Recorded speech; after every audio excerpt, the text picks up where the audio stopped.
గ్రామాలు పరిశుభ్రంగా ఉండాలి అంటే వాళ్ళ ఏదైతే వాలంటీర్లకు ఖర్చు పెడుతున్నటువంటి మా నాయకుడు 10,000 ఇస్తా అన్నాడు వాలంటీర్కి.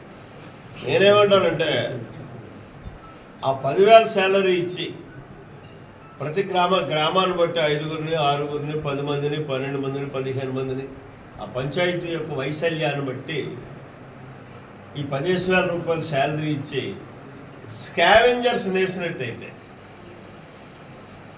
మనం దుర్గంధం నుంచి బయటపడతాం. పరిశుభ్రమైనటువంటి గ్రామాలుగా తయారు చేసుకోవడానికి అవకాశం ఉంటుంది. దానికి ఖర్చు పెట్టండి. మనకు సచివాలయ సిబ్బంది ఉన్నారు బ్రహ్మాండంగా, వాళ్ళతో సర్వీస్ చేయించుకుందాం. గ్రామాల్లో వాళ్ళకి కాపలా కుక్కల్లాగా తెలుగుదేశం ఎన్డీఏ కార్యకర్తలు ఉన్నారు తప్పు జరగకుండా కాసుకోవడానికి.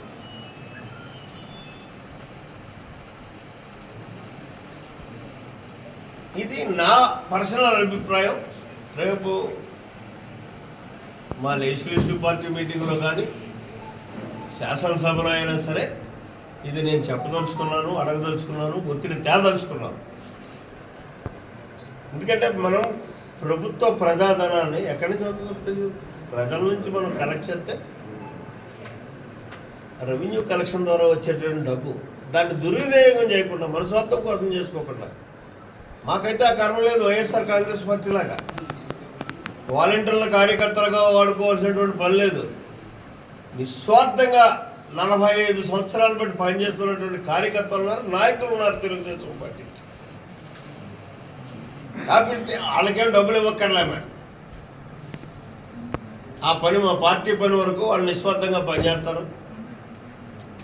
గ్రామాన్ని పరిశుభ్రంగా ఉంచుకోవడం కోసం మీరు ఎలాగా ఖర్చు పెడదామని అనుకుంటున్నారు కాబట్టి ఆ 10,000 రూపాయలు స్కావెంజర్స్కి ఇచ్చి వాళ్ళకి పని చెప్పినట్టే వద్దు. మనం ఇందులో ఎవరైనా ఉంటాను స్కావెంజర్గా అంటే అభ్యంతరం లేదు, వాళ్ళకే ఇస్తాం. కాబట్టి ఆ రకంగా చేస్తే బాగుంటుంది అన్నది ప్రభుత్వానికి నా సూచన.